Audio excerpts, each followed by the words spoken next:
وقت کی پابندی میں کوتاہی کی تو یہ بچے دوبارہ آپ کے پاس نہیں آئیں گے۔ ایک بار جب یہاں سے نکلیں گے بولے تو پڑھ کے ہی نکلیں گے، چلو ہم نے گول گول کرتے کرتے ان کو ڈگری دے دی، لیکن یہ جب فارغ ہونے کے بعد دوبارہ پڑھنے آئیں گے اور کوئی بھی ٹیچر، کوئی بھی استاذ، کوئی بھی ماں باپ، کوئی بھی ذمہ دار اگر بچوں کے ساتھ کھلواڑ کرتا ہے تو خدا کی قسم اس سے بڑا مجرم کوئی نہیں، اللہ کا اس سے بڑا کوئی مجرم نہیں ہے۔ اس لیے کہ ایک ہیرا تمہیں دیا تھا تراشنے کے لیے اور اسے چمکانے کے لیے، مگر تو نے سستی کر کے اس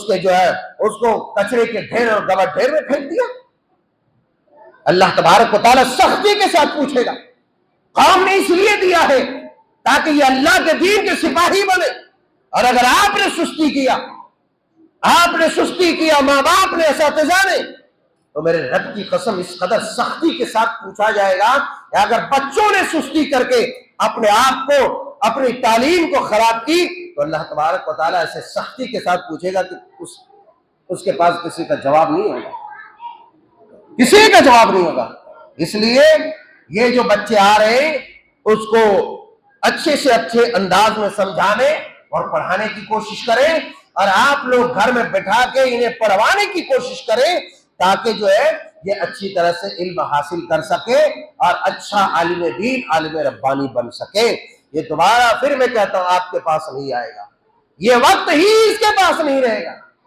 اب کتنی ایسی حدیثیں ہم سے چھوٹ گئی ہیں، جب ہم پڑھاتے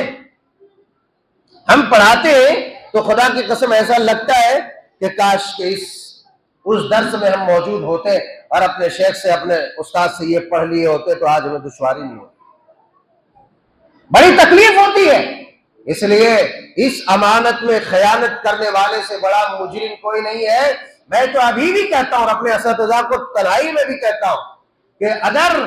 آپ سے یہ کام نہیں ہو رہا ہے تو برائے مہربانی، یہاں گیٹ بھی نہیں لگا ہے، چاروں طرف دروازہ کھلا ہے، آپ چلے جائیے، کوئی دوسرا کام کیجیے، مگر بچوں کے ساتھ، اللہ کے ان ننھے منھے بندے اور بندیوں کے ساتھ، قوم اللہ اور اس کے رسول کی امانت کے ساتھ خیانت نہ کیجیے۔ نہیں ہو رہا ہے، آپ سے چلے جائیے، دوسرا کام ڈھونڈیے۔ اسی طریقے سے آپ سے بھی کہہ رہا ہوں، اگر آپ سے نہیں ہو رہا بچوں کے پیچھے محنت تو آپ اپنے بچے کو گبر بچھائیے، بٹھا لڑوائیے، جھوری بچھوائیے، کہیں کام پر لگا دیجیے، کوئی پرابلم نہیں ہے۔ کیونکہ یہ اتنا سب کچھ کرنے کے بعد آپ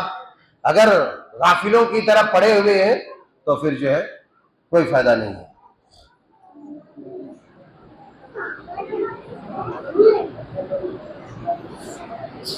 جی یہ بہت ضروری چیز ہے، تو اس پر خصوصی طور پر آپ توجہ دیں۔